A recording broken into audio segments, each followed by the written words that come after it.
Isabella of France would go down in history not as a badly treated queen, a shrewd diplomat, or an intelligent, feisty woman, but as a she-wolf.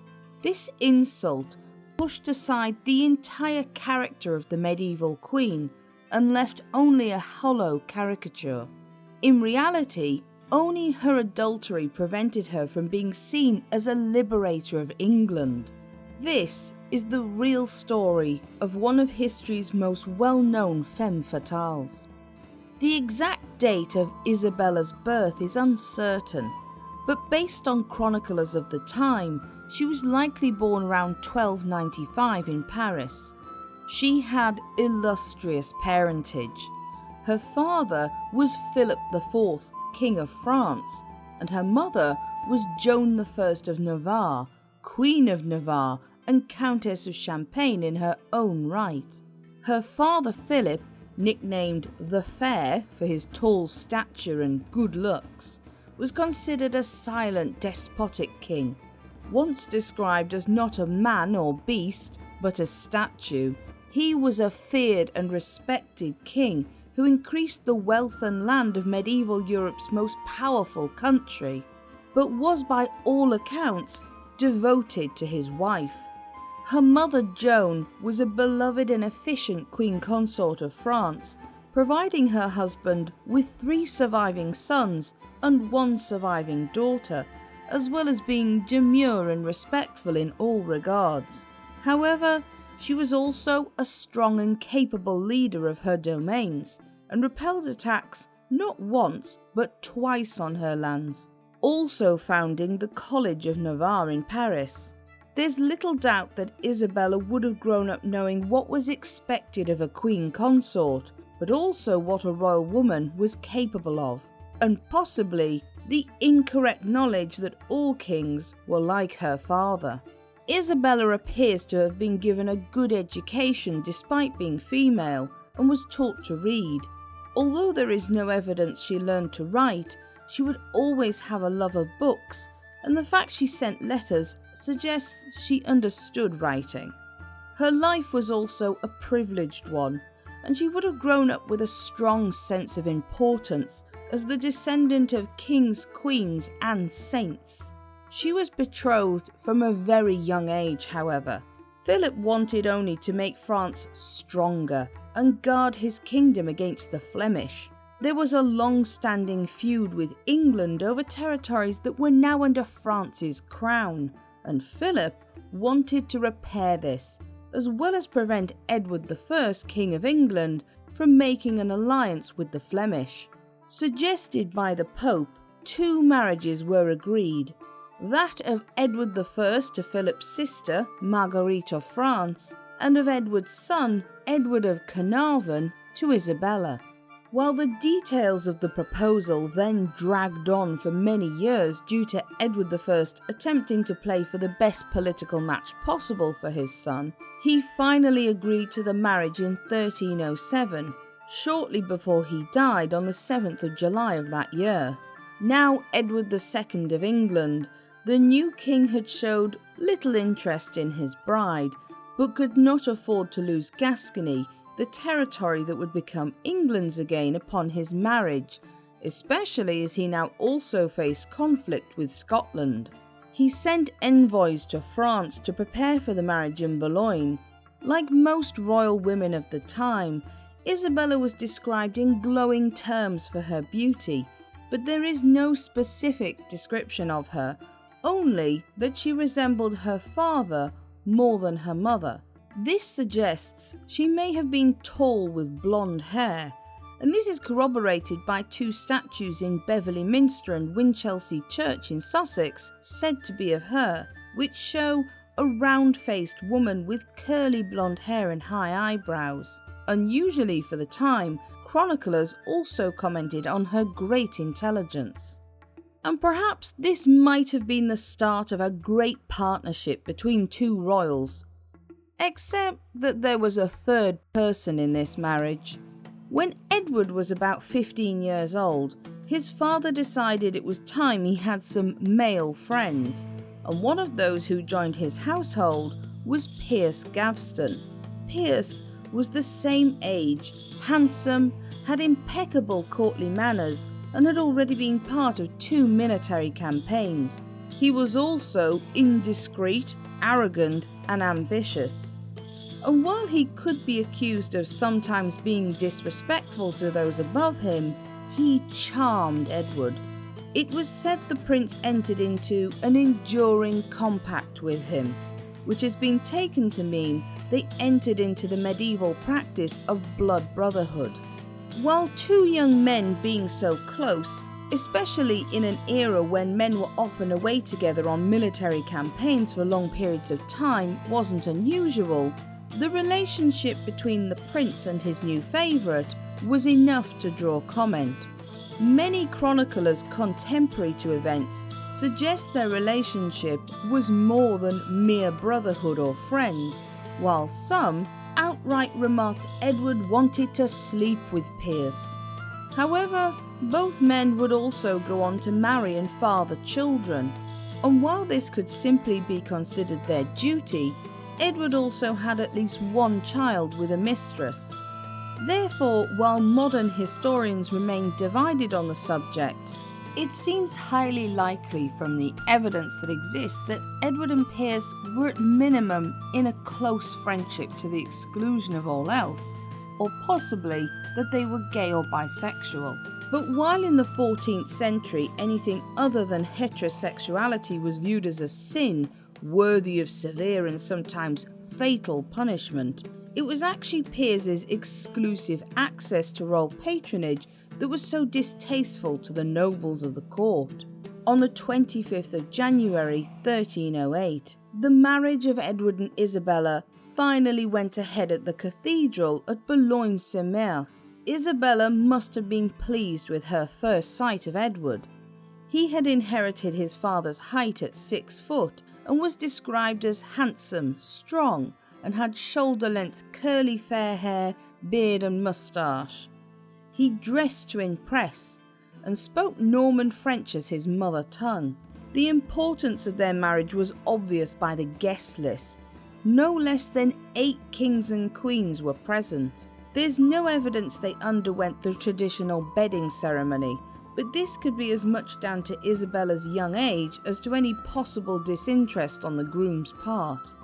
During a feast held as part of the 8-day wedding festivities, Philip IV warned Edward against thinking about annulling his marriage as certain persons in England had suggested, meaning Piers, as Gascony was England's only through marriage to Isabella and was destined for the children they would have.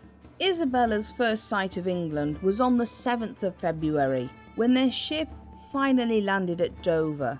To everyone's horror, when they stepped onto the dock, Edward ran up to Piers and greeted him in an embarrassing display of affection and kisses, calling him brother, as Isabella and her uncles who had travelled with them looked on in astonishment.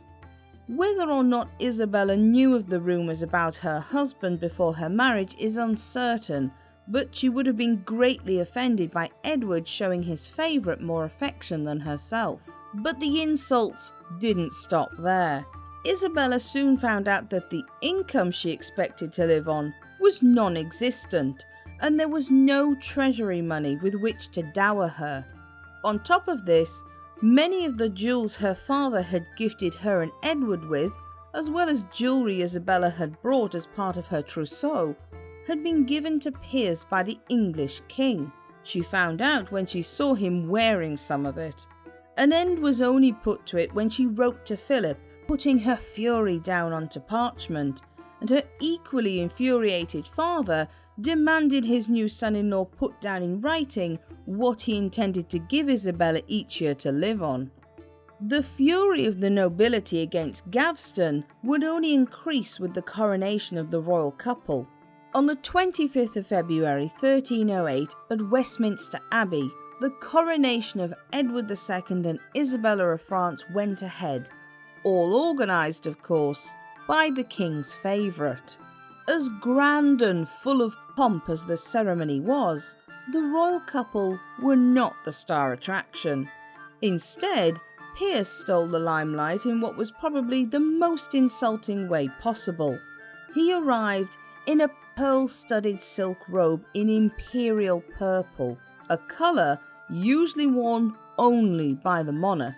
Added to this, he was carrying St. Edward's crown, a privilege usually for the highest-ranking noble of the kingdom, and Piers had only just been elevated into the peerage. One earl only held himself back from giving Gaveston a beating because he was in front of the Queen and inside a church. It got worse at the coronation feast at Westminster Hall, at which Edward chose to sit with Gaveston rather than his wife, and Piers had also oddly decided to display the King's coat of arms with his own. Isabella's uncles Louis, Count of Evreux, and Charles, Count of Valois, were horrified. They returned to France spitting with fury for their kinswoman, and certain the rumours about Edward and Piers were true. The Queen Mother also left court and returned to Marlborough Castle, leaving her niece with no one to ask about aspects of queenship and no one to confide in except her French ladies-in-waiting. At just 12 years old, Isabella would have to rely on her instincts. Edward was not turning out to be the king she had thought he would be either. Unlike other medieval kings, Edward appeared to be disinterested in tournaments and military matters, and enjoyed rustic pursuits such as digging ditches on his estate, thatching, swimming and metalworking. He was also down to earth and made friends easily with common folk from all walks of life, which horrified the nobles and their ideas of social order. He also enjoyed theatrical shows and singing, something which was shocking at the time, but to us seems like Edward was a cultivated man who loved the arts. In short, the king didn't seem to want to be a king at all, but he was also pious, visiting shrines and giving alms generously. He was also a good and loving father to his children that came along later, but none of that made people respect him as a leader. To start with, Isabella was too young to wield any political authority, but as she grew older and wanted her part in politics, Piers was still in the way. But she had made friends with the barons over the years too, and they were firmly on her side with wanting Gaveston gone. This was, for them, mostly because he was a gatekeeper to royal patronage, accepting bribes and favours when instead the barons should have been able to speak directly with the king. At first, with the support of her father, Isabella covertly lent her support to the enemies of Piers, but she was wise enough not to publicly show any hatred towards Gaveston, lest it damage the relationship she was attempting to build with her husband. But her father, Philip IV, was all too happy to publicly announce his support for the barons unless Gaveston disappeared from the picture. Edward was left with no choice but to exile his favourite to Ireland in 1308, but as a result he started to show more respect to Isabella. He assigned her lands and more patronage, ensuring she had a proper income, and her father withdrew his support for the barons. For a while, their relationship improved, but by 1309, Gaveston had returned from Ireland. This time, however, Isabella seemed to find a working relationship with him. Perhaps the three of them realised they were stuck being a threesome, and as ignoring Isabella would earn the wrath of her powerful father, it made sense for there to be some way of working together. Isabella also felt she was in a stronger position than she had been, as she built up her own allies at court, primarily in the Beaumont family, originally from France like herself. Edward, however, was losing what little control he had of his barons. This was part of the reason that in 1311, Edward finally was pushed to go to war, this time in what would be a failed campaign against the Scottish. This was partly to appease the barons, and partly to establish a court away from Westminster to make things easier for himself. Isabella travelled north with him, but it was going to be a dangerous trip. The English army was sent to Scotland, but as not many of the barons had decided to support the king, it was a weak army. Robert Bruce had ensured no provisions for them either by destroying crops in the Scottish borders and moving livestock north, and so faced with starvation, the army moved south again. This was too much for the barons, who rose up against their king, and in June signed the Ordinances of 1311, a series of 41 regulations they imposed upon Edward. Edward was outraged at the amount of limits they wanted to put on his power, but he was most aghast at Ordinance 20, which stated that Piers had to leave the realm forever. On the 16th of August, Edward met his parliament and tried to plead with them. He would follow everything else, provided they allowed Gaveston to stay. The barons were unmoved. Despite the troubles she had with Edward, Isabella chose to stand by his side against the barons. She sent letters to her French uncles asking for their aid against the uprising, as well as a number of letters to her other supporters asking the same. But Edward had no choice but to agree by September the 30th. By the 1st of November, Piers had to leave, and he eventually went on the 3rd. But it was short-lived. Piers had returned by Christmas of 1311 and was reunited with the king in January 1312, probably at Knaresborough. The reason for his return might have been the birth of his daughter Joan, but the king used the opportunity to declare the ordinance against him unlawful and restored all the lands Gaveston had previously had taken away. By March, Piers was shoring up Scarborough Castle in preparation for the battle against the Lords and had been excommunicated.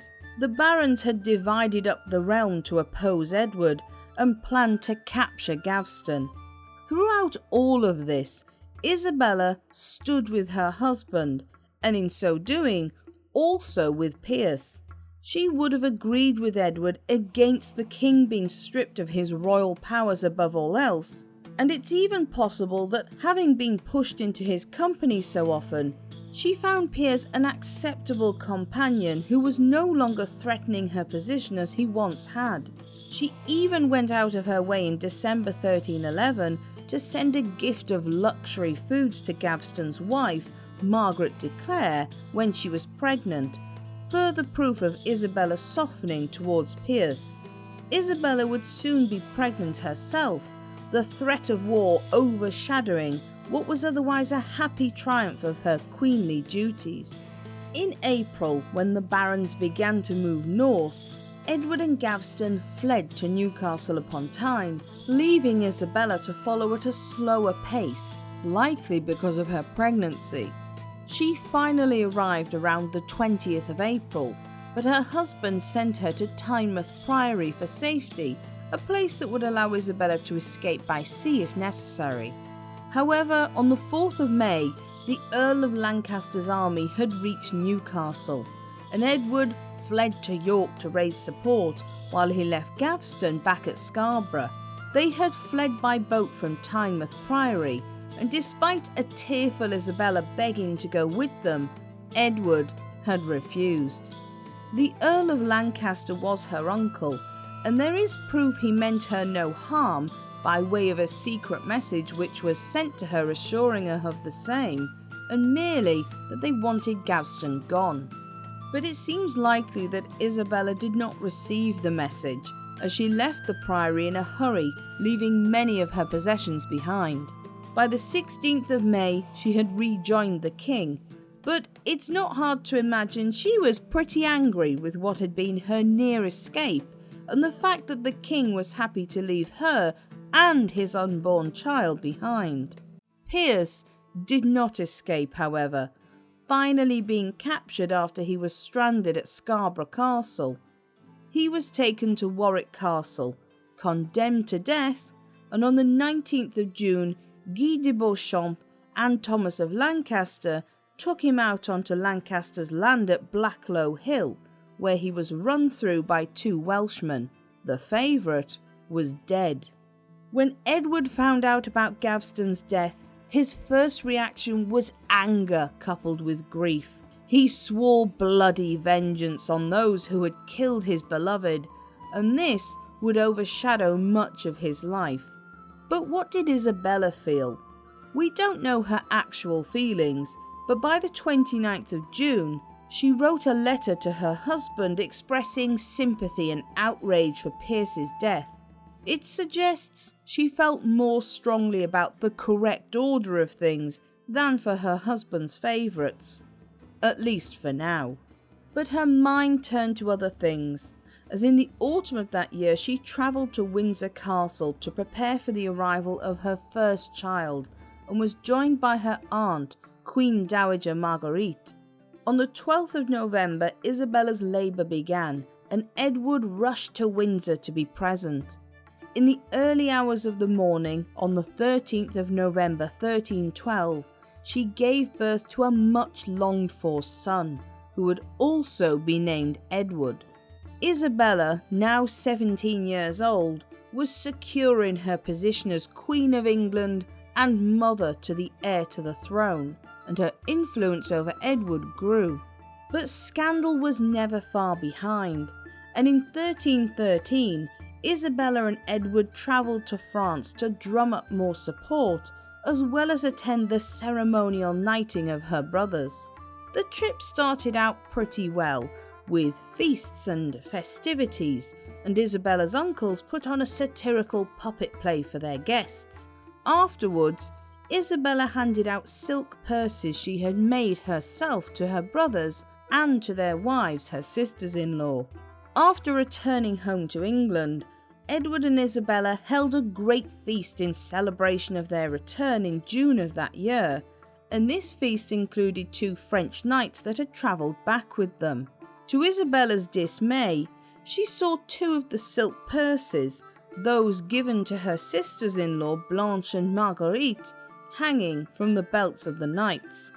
Although these could have been given only as gifts, Isabella seems to have got some evidence of wrongdoing, for on her next visit to her father in 1314, she informed him and suggested it was as the result of an affair the 2 women were having.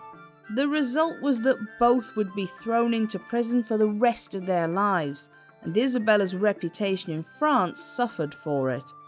The Queen of England was starting to show she could be ruthless when she saw what she thought was wrongdoing against her person. Back at home, things got worse. Edward led another disastrous campaign against the Scottish in 1314, resulting in the Battle of Bannockburn in June. It was a turning point for the Scottish forces, and the English barons once again turned on Edward, blaming him for the losses. Isabella, yet again, remained on the side of her husband and stood by him.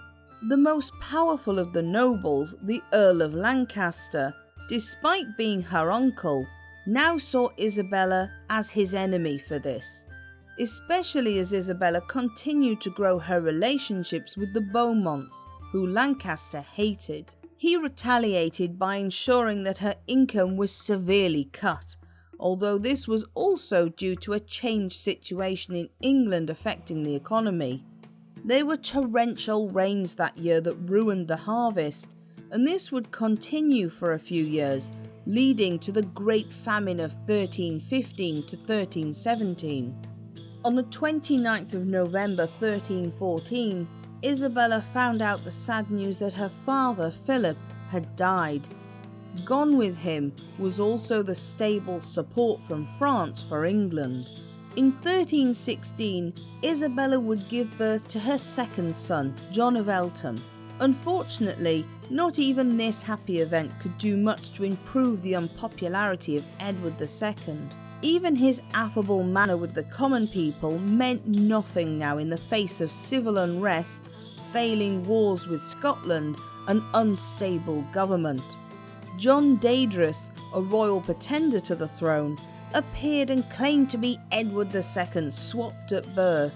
For a while, the dislike of the real Edward II led some to believe John, and rumours abounded until his execution. Isabella was deeply upset by these events, and she responded by becoming even closer to the Beaumonts, especially her alliance with Henry de Beaumont.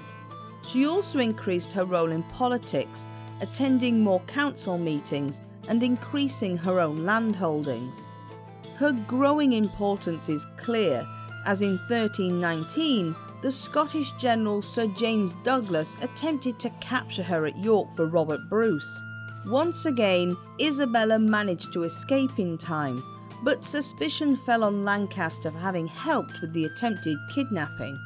By 1320, Isabella travelled to France with Edward to ask her brother Philip V, now King of France, for help against the barons.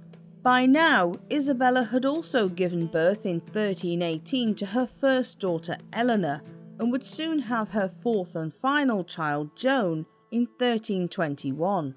However, all this was made worse by the relationships that Edward was building. He had cultivated a growing alliance with the Despensers over the years, and in view of the vacancy Piers had left years before, it was now filled with Hugh Despenser the Younger. He was the same age as Edward, and the same rumours of the two men sharing a bed abounded, just as it had between Edward and Gaveston. The Despensers were rivals of the Earl of Lancaster and his family, but they also, with Edward's blessing, began to increase their power base in Wales along the Marcher lands. This brought them into conflict with Roger Mortimer de Chirk and his nephew, Roger Mortimer of Wigmore, who were to that point the most powerful barons holding English lands in Wales. Where before they had supported Edward, that support now melted away, leaving the king even more isolated at court. For Isabella, she must have been appalled that once again Edward was putting his controversial personal relationships above running the country. And unlike with Piers, the Queen found herself unable to work with Hugh in any way. By 1321, it became clear the Lancastrians could not stand Despenser either, and they demanded Hugh's exile. Isabella was asked to petition the king in order to help prevent another war. She did so, publicly going down on her knees and begging the king to set aside the Despensers in the face of keeping the peace with England's subjects. But in what must have felt like severe déjà vu, Edward refused. Her attempts were praised but had little impact. But an event involving Isabella was about to stir up popular opinion for her husband, provide the Despensers with a way back into court, and start another war. She went on pilgrimage to Canterbury in early October of 1321, but went very far out of her way with a visit to Leeds Castle in Kent. The castle was held by Lord Badlesmere, a steward of the royal household who had recently sided with Edward's enemies, and at the time he wasn't at the castle but his wife Margaret de Clare was. It's highly possible that Isabella went here on purpose with Edward's knowledge, and when she arrived and asked for shelter, Margaret Badlesmere was alarmed. She insolently refused the Queen entry into the castle, and when Isabella ordered some of her soldiers to force their way in, Margaret retaliated by having archers fire at them, killing 6 soldiers in the process. Isabella withdrew wisely to a nearby priory, but while she had been expecting some stubbornness, she was angered and stunned by the behaviour of Lady Badlesmere. She immediately wrote to Edward, who must have been delighted at the news, as it gave him the excuse he had been looking for. Showing himself infuriated by the behaviour to his beloved consort, the king sent a message to Badlesmere himself. Rather stupidly, Baron Badlesmere sent back a letter agreeing with what his wife had done. Edward declared he would make an example of his steward, and he sent the Earl of Pembroke at the head of his army to Leeds Castle. Roger Mortimer and Humphrey de Bohun rode out to help when Margaret wrote to her husband frantically, knowing she could not withstand a siege. It would be a mistake. Lancaster had never wanted Badlesmere as a steward in the royal household, and so he told the other Marcher lords to stay put, making it clear he was opposed to Mortimer and de Bohun's actions. The king's army surrounded Leeds Castle, and while Edward was away, Isabella was given the Great Seal to protect and assumed control of the Court of Chancery from the Tower of London. The majority of the earls in England were actually on Edward's side this time, as they perceived his actions, as he wanted them to, as the actions of a king, gaining vengeance for the slight to his queen consort. Leeds Castle fell to the king's forces on the 31st of October 1321, when Lady Badlesmere finally surrendered. She and her children were sent to the Tower, along with her sister and nephew, the first women to be held there in prison, and several of her garrison were hanged. It was the beginning of the Dispenser War, as it was called. No longer would Edward II be viewed as a weak, feeble king, but in fact, he now went the other way, proving that anyone who rebelled against him in any way would lose lives, goods, and even their families. All the rest of Badlesmere's castle surrendered to the king within the month. Isabella was given Leeds Castle and the goods within as compensation for what had happened to her, and she returned the Great Seal to her husband. The events at Leeds Castle seemed to be the first indication of Isabella being more cunning and sinister than before. Perhaps she was innocent of what was going to happen. Perhaps Edward had simply asked her to drop into Leeds Castle out of her way though it was to check on the Badlesmere family. Perhaps she had come up with the plan with her husband. We simply don't know. Knowing he now held the stronger position, Edward decided to push on with his army and deal with Lancaster's forces and the Marcher lords. Going into Wales first in December, he quickly dealt with Mortimer's army, and the Mortimers submitted to the king shortly afterwards. By January of 1322, some lords had fled north to join Lancaster, but Edward's forces were now bolstered with fresh men from Wales. He went north, meeting the Earl of Lancaster on the 10th of March at Burton-on-Trent, but the Earl fled further northwards without a fight. The king's forces, led by Sir Andrew Harclay, met the Lancastrian army at Boroughbridge, holding the town's bridge over the River Ure. At least one chronicler, Robert of Reading, states that it was Isabella who sent word to Harclay, asking him to move south and hold the bridge. She also had supplies for the king sent to both York and Carlisle. At Boroughbridge, the king's army outnumbered the Earl of Lancaster's 700 men by 4,000, and so the ensuing battle was quick and one-sided. Harclay was given the title of Earl of Carlisle for his capture of Lancaster, who was taken to Pontefract Castle, given a show trial, and summarily executed on the 22nd of March. Edward's main oppositions on all fronts were now gone. Some historians in the past have asserted that throughout this period from autumn of 1321, Isabella became a lover of Roger Mortimer. While this certainly had happened later on, it's doubtful their affair began this early.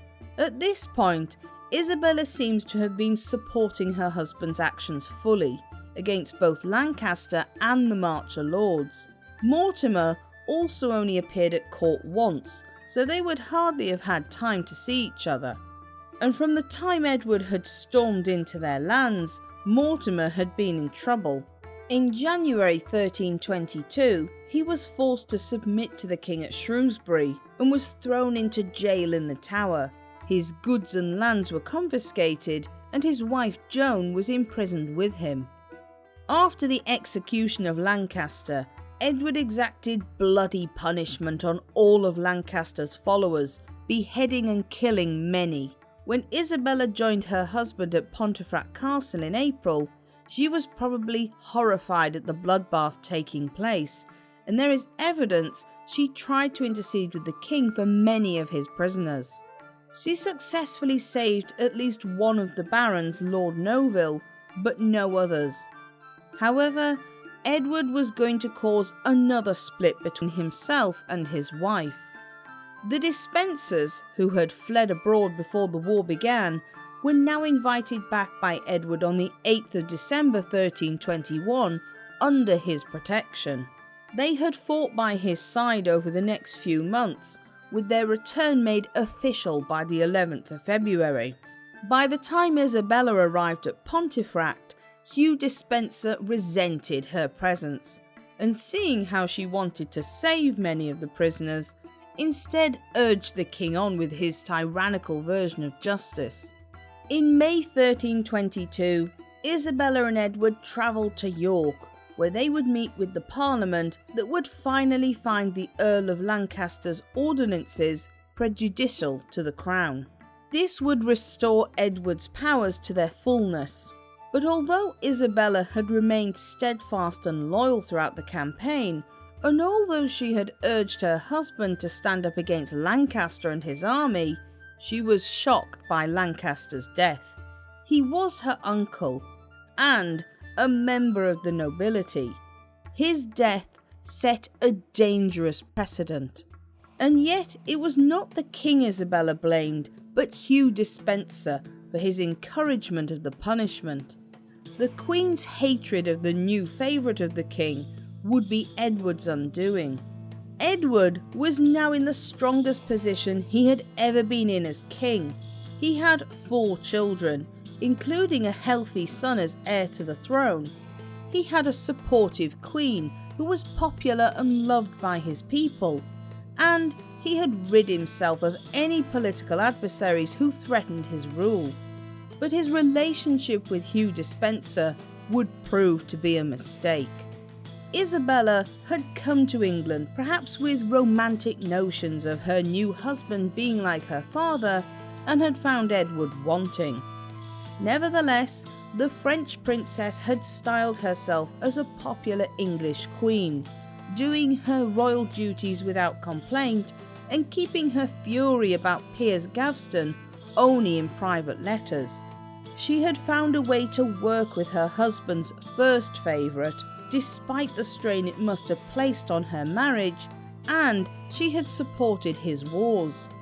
But now, the increased power of the Despensers and the continued tyrannical behaviour of Edward would drive an immovable wedge between Isabella and her husband. This would shatter not only her marriage, but the very peace and stability of England itself, and Isabella would rise briefly as its champion before becoming its most hated woman. If you enjoyed this video, don't forget to like and subscribe so you don't miss any new documentaries.